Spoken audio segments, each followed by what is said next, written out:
नमस्कार, छत्तीसगढ़ कौशल्या भूमि में आप सभी का स्वागत है। मैं हूं आपके साथ प्रज्ञा मिश्रा। बुलेटिन की शुरुआत करेंगे बड़ी और अहम खबर के साथ। तो सबसे पहले बात कर लेते हैं, खबर राजधानी रायपुर से है, जहां आगामी 30 जून को साय कैबिनेट की बैठक का आयोजन किया जाएगा। इस दौरान चीफ सेक्रेटरी और डीजीपी की स्थायी नियुक्ति की चर्चा के बीच मीटिंग की जाएगी। आपको बता दें, इस बैठक में सरकार द्वारा कुछ अहम फैसले भी लिए जाएंगे। छत्तीसगढ़ के मुख्य सचिव अमिताभ जैन ने 30 जून को उनका रिटायरमेंट हो रहा है और इस दौरान नए मुख्य सचिव का स्वागत करने के लिए इस बैठक का आयोजन किया जाएगा।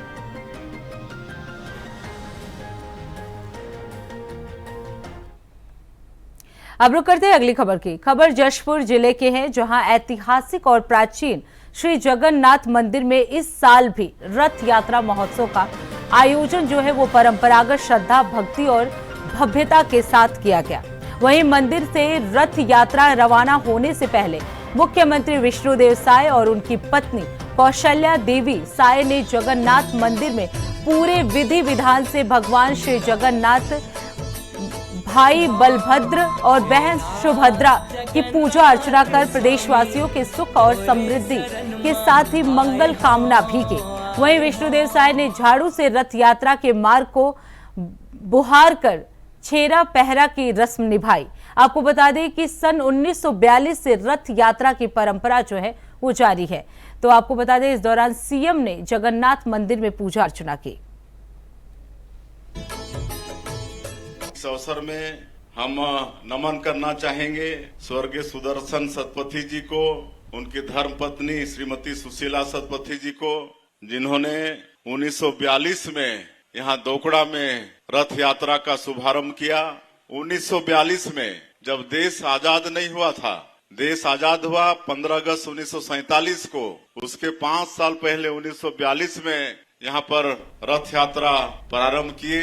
तो ऐसे दंपति को हम अब रुक करते हैं अगली खबर की। खबर बिलासपुर से है, जहां कांग्रेस के पूर्व विधायक शैलेश पांडे 20 लाख रुपए की फिरौती मांगने और अपहरण की धमकी देने वाले आरोपी को पुलिस ने गिरफ्तार कर लिया है। इसके साथ ही फिरौती न देने पर उनकी बेटी को अगवा करने की भी धमकी दी गई है। दरअसल आरोपी ने खुद को बिहार से बताते हुए कहा कि मंजू पांडे को समझा देना कि वो मुझे 20 लाख रुपए दे दे, वरना उसकी बेटी जो दिल्ली में पढ़ाई कर रही है उसे मैं अगवा कर लूंगा। इसके बाद उसने अश्लील गालियां भी दी और धमकी भरे शब्दों का इस्तेमाल किया। वहीं शैलेश पांडे ने शिकायत दर्ज कराई है, जिसके बाद पुलिस ने कुछ घंटों के भीतर ही एक्शन लिया और वाराणसी प्रयागराज पुलिस ने प्रयागराज रेलवे स्टेशन पर घेराबंदी कर आरोपी को पकड़ लिया।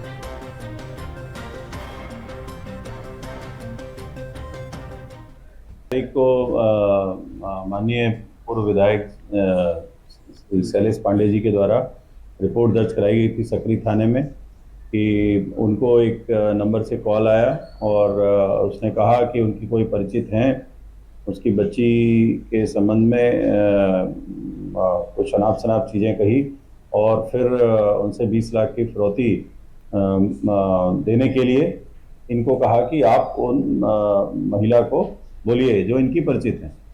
उस पर पुलिस ने अपराध दर्ज किया और तत्काल उसमें कार्रवाई करते हुए टेक्निकल इनपुट हमारे और जो मोबाइल नंबरों के आधार पर और उस व्यक्ति के हुलिया के आधार पर, बातचीत के तरीके के आधार पर पुलिस ने अपनी कार्रवाई शुरू की। टेक-इंट पे हम लोगों को दिल्ली, बनारस और भी जगहों के इनपुट मिले थे, जिसमें वाराणसी के पुलिस और जो हमारी प्रयागराज की पुलिस है और जीआरपी, आरपीएफ, सबसे हम लोगों ने संपर्क कर हमारी तत्काल टीम रवाना यहाँ से की और उसको हम लोग ट्रैक कर रहे थे और अंततः वो सुबह 4 बजे प्रयागराज रेलवे स्टेशन पर हमारी टीम ने उसको गिरफ्तार किया है। आरोपी का नाम है बच्चा झा उर्फ बच्चू झा उर्फ बबुआ पांडे, ये है और ये रहने वाला है मधुबनी, बिहार का रहने वाला है और करीब 17-18 में या करीब 7-8 साल पहले रविशंकर यूनिवर्सिटी में ये पढ़ाई किया है और इसके साथ कोई पढ़ने वाली बच्ची थी, उसको मतलब एक तरफा अपनी तरफ से वो एक्स्ट्रा प्रोटेक्ट करने की बात करते हुए इस प्रकार की बात अभी तक पूछताछ में बताया है उसने कि मैं ये इस तरीके से चाहता था। लेकिन ये वाली जो स्थिति जो प्राप्त हुई, जो पता चली है जिसमें कि उसने धमकी दिया है, तो ये गंभीर अपराध के आशय से किया है। और ये एक लैपटॉप बरामद हुआ, इसी में ये होशियारी से टैब है, तो इससे बात करता था वो, और इसी से वो लोगों को संपर्क में था। अब रुक करते हैं अगली खबर की। खबर रायगढ़ से है, जहां पीसीसी चीफ दीपक बैज ने मुड़ा गांव में जंगल की कटाई का जोरदार विरोध करते हुए सरकार पर गंभीर आरोप लगाए हैं। वहीं दीपक बैज का कहना है कि अवैध जंगल की कटाई से ग्रामीणों और जनप्रतिनिधि प्रभावित हो रहे हैं, जिनका मैं समर्थन करने जा रहा हूं। वहीं लगातार हजारों पेड़ों की कटाई के बाद भी शायद सरकार जो है वो मौन खड़ी है। साथ ही पुलिस कटाई का विरोध करने वाले जनप्रतिनिधियों और ग्रामीणों को गिरफ्तार किया जा रहा है। आपको बता दें, दीपक बैज का कहना है कि विष्णुदेव सरकार प्रदेश की जनता का दोहन करना बंद करे। बिल्कुल लगातार कल से रायगढ़ जिले के लैलूंगा विधानसभा में तमनार ब्लॉक में लगभग 14 गांव में अपने निजी उद्योगपति अडानी को कोल माइंस देने के लिए 50,000 से अधिक पेड़ काटे जा रहे हैं। और कहीं न कहीं 14 गांव के ग्रामीण कल से लगातार इसका विरोध कर रहे हैं, और हमारे स्थानीय विधायक भी इसका विरोध कर रहे हैं, जिसे लेकर स्थानीय विधायक और वहां के सरपंच सहित सबको इन्होंने कल गिरफ्तार किया। और साथ ही पूरी पुलिस फोर्स के दम पर जंगल काटा जा रहा है, जिसको लेकर आज मैं स्वयं उस स्थल पर जा रहा हूं। जाके वहां के प्रभावितों से मुलाकात करूंगा और चर्चा करूंगा। फिर आगे की जो भी रणनीति होगी वहां पे प्रभावितों से मिलने के बाद ही क्लियर हो पाएगा। बिल्कुल लगातार कल से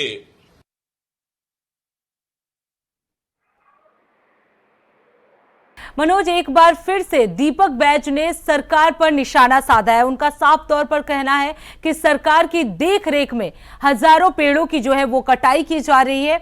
इस दौरान वो लोगों से मुलाकात करने भी पहुंचे हैं। क्या कुछ कहना है उनका? रायगढ़ जिले के मुंडा गांव का मामला है, जहां पर अदानी के लिए फायदा पहुंचाने के लिए कांग्रेस आरोप लगा रही है कि अदानी को फायदा पहुंचाने के लिए जंगलों की कटाई लगातार छत्तीसगढ़ में देखने को मिल रही है। तो कहीं न कहीं ये इससे जो है सरकार के ऊपर सवालिया निशान भी खड़ा होना लाजिमी। आपको एक महत्वपूर्ण बात बता दूं कि यही इसी जगह पर रायगढ़ के निवासी हैं, जो है यहाँ के वित्त मंत्री ओपी चौधरी, तो कुछ दिन पहले वहाँ पर पर्यावरण दिवस के दिन जाकर वहाँ पर पेड़ लगाकर जंगल के संरक्षण के लिए जो है संदेश दिए थे। अब ये उनके ऊपर भी ये सवालिया निशान, अब कांग्रेस वही बात कर रही है कि इधर जंगलों की कटाई हो रही है, उधर सरकार जो है जंगलों की सुरक्षित करने के लिए, संरक्षण करने के लिए संदेश देती है, एक पेड़ माँ के नाम का संदेश देती है। तो ये बड़ा आरोप जो है कांग्रेस पार्टी की तरफ से सरकार पर लगाया जा रहा है। वहीं सरकार की बात कर ले तो सरकार के लोग इस पर चुप्पी साधे हुए हैं। तो कहीं न कहीं निश्चित रूप से सवालिया निशान सरकार पर खड़ा होना लाजमी बन गया है। और प्रज्ञा, आपको बता दूं कि ये जंगल की कटाई जिससे 14 गांव के लोग प्रभावित हो रहे हैं, यह दीपक बैज की तरफ से लगाया जा रहा है। तो ये बड़ा सवाल सामने निकल कर आ रहा है। बिल्कुल मनोज, क्या इस दौरान किसी ग्रामीणों को भी गिरफ्तार किया गया, क्योंकि जो वो लगातार प्रदर्शन कर रहे थे, पेड़ों की कटाई नहीं करने दे रहे थे? जी बिल्कुल प्रज्ञा, लगातार जो है जो ग्रामीण हैं जो प्रभावित हो रहे हैं जंगलों की कटाई से, और आदिवासियों की पूरा ये कहा जा सकता है उनकी जीवनी जुड़ी होती है जंगलों से, और जंगलों की कटाई होना कहीं न कहीं जिसको गलत माना भी जाता है। लेकिन वही बात कर ले सरकार की, तो आपको बताया कि सरकार के लोग इस पर चुप्पी साधे हुए हैं लगातार, और इधर विपक्ष की तरफ से आरोप लगाया जा रहा है कि बड़े कंपनियों को, प्राइवेट कंपनियों को फायदा पहुंचाने के लिए छत्तीसगढ़ के जंगलों को काटा जा रहा है। तो ये बड़ा सवाल सरकार के ऊपर एक सवालिया निशान खड़ा हो गया है। तो अब अब देखने वाली बात होगी कि सरकार इस पर क्या जवाब देती है और विपक्ष का क्या जवाब देती है। ग्रामीणों का जो काफी दिनों से ग्रामीण धरना प्रदर्शन कर रहे हैं उनके साथ भी कहीं न कहीं अन्याय हो रहा है। अब आप अंदाजा लगा सकती हैं कि जंगल की कटाई से 14 गांव प्रभावित हो रहे हैं, तो निश्चित रूप से कहीं न कहीं सरकार के ऊपर सवाल खड़ा होना लाजमी बन जाता है। जी बिल्कुल मनोज, क्योंकि जिस तरीके आपने बताया कि 14 गांव जो है वो इससे प्रभावित हो रहे हैं, ऐसे में ग्रामीणों का क्या कुछ कहना है और दीपक बैज क्या उस जगह पे पहुंचे हैं जहां ग्रामीण लगातार प्रदर्शन कर रहे हैं पेड़ों की कटाई को लेकर? जी जी बिल्कुल बिल्कुल प्रज्ञा, आपको बता दूं कि दीपक बैज पीसीसी चीफ है और उनके पहले जो है कांग्रेस की विधायक वहां पर गई थी जिनको जो है गिरफ्तार कर लिया गया था। कांग्रेस के पूर्व मंत्री गए थे, उनको भी पुलिस हिरासत में ले लिया गया था और ग्रामीणों को आए दिन जो है पुलिस और ग्रामीण लगातार इसका विरोध प्रदर्शन करते नजर आ रहे हैं और ये काफी दिनों से ये मामला चल रहा है जंगल कटाई का, जिसको लेकर जो 14 गांव प्रभावित हो रहे हैं। निश्चित रूप से ग्रामीण जो है सड़क पर उतर चुके हैं, लेकिन कहीं न कहीं जो है प्रशासन की जो वहाँ पर मुस्तैदी आप साफ तौर पर वीडियो में देख सकते हैं, भारी सुरक्षा पुलिस के जवान तैनात है जिनके संरक्षण में जो है जंगल की कटाई हो रहा है। तो निश्चित रूप से सरकार पे पूरा जो है सवालिया निशान खड़ा होना कहीं न कहीं लाजमी बन जाता है। जी बिल्कुल बिल्कुल, सवालिया निशान जो है वो सरकार पर खड़ा हो रहा है। मनोज, आप बने रहिएगा, आगे भी आपका रुख करेंगे। तो आपको बता दें, जंगलों की अवैध कटाई को लेकर ग्रामीणों का प्रदर्शन जो है वो देखने को मिल रहा है। अब रुक कर लेते हैं अगली खबर की। खबर रायपुर से है, जहां कचना ब्रिज का काम गलत डिजाइन पर रेलवे रोका बंद दिसंबर तक बनेगा। आपको बता दें, हर रोज 75,000 लोग परेशान हैं। पीडब्ल्यू ने रेलवे ट्रैक के पास पाइल सिस्टम से फाउंडेशन की ड्राइंग डिजाइन बनाई थी। रेलवे ने इसे खारिज कर दिया और ओपन फाउंडेशन सीट पायल की ड्राइंग बनाने का निर्देश दिया है। तो कचना ब्रिज का काम जो है वो रोका गया है।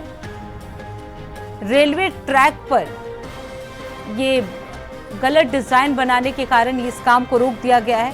रेलवे को ये डिजाइन दिया गया था, लेकिन उसके बाद रेलवे ने इस डिजाइन को मना कर दिया, जिसके बाद से रेलवे के कचना ब्रिज का ये काम जो है वो रोक दिया गया है। वजह बताई वही इस खबर पर ज्यादा जानकारी देने के लिए लगातार मनोज शुक्ला हमारे साथ बने हुए हैं। मनोज, ये कचना ब्रिज का काम जो है वो रोक दिया गया है, वजह क्या थी इसे रोकने के लिए, क्यों रोका गया है, क्या कारण बताया जा रहा है?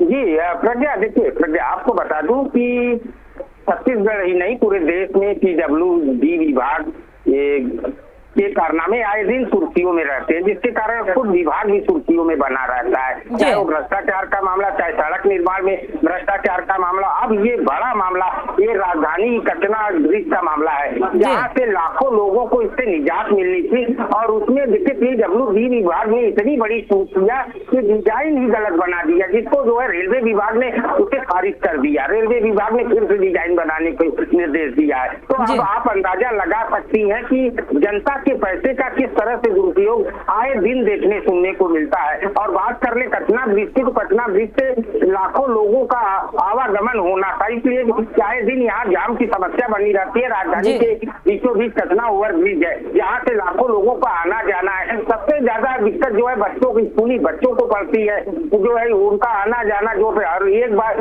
हर 15 मिनट बाद जो है रेलवे जो वो गेट है वो फाटक बंद हो जाता है, जिससे बच्चों की पढ़ाई बाधित होती है। तो ये बिल्कुल मनोज, इस तरह से गलत डिजाइन बनाने की वजह से लोगों को काफी परेशानी हो रहा है और सरकार के पैसे भी जो है वो खर्च हो रहे हैं। बहुत बहुत धन्यवाद मनोज इस खबर पे विस्तार से जानकारी देने के लिए।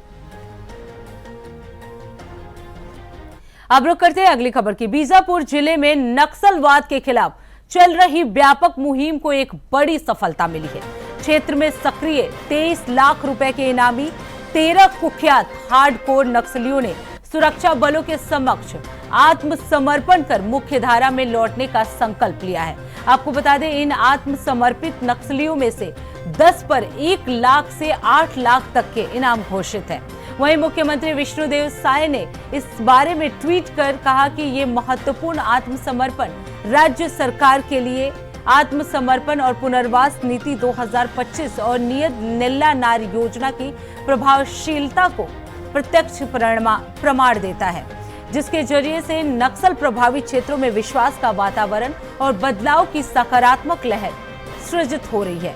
मुख्यमंत्री विष्णुदेव साय ने कहा कि हम नक्सली भी ये समझने लगे हैं कि बंदूक की राह नहीं बल्कि विकास की राह ही भविष्य का सही विकल्प है। सरकार इन सभी आत्मसमर्पित नक्सलियों के पुनर्वास, कौशल उन्नयन और पुनरुत्थान के लिए पूर्णतः प्रतिबद्ध है ताकि वो सम्मान पूर्वक जीवन व्यतीत कर सके।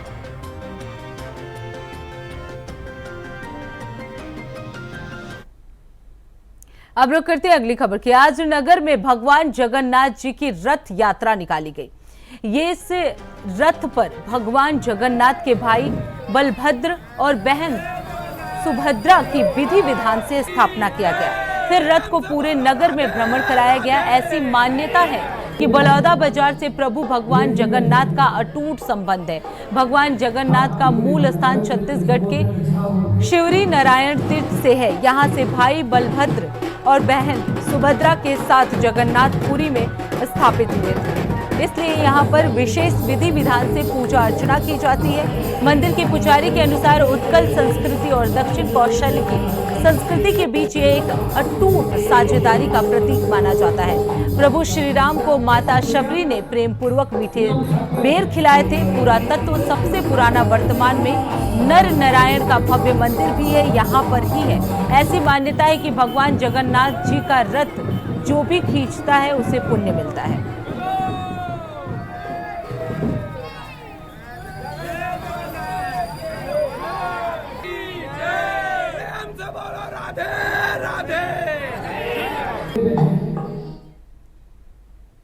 तो फिलहाल छत्तीसगढ़ कौशल्या भूमि में इतना ही। देश दुनिया की तमाम बड़ी खबरों के लिए देखते रहिए इंडिया वॉइस। तब तक के लिए नमस्कार।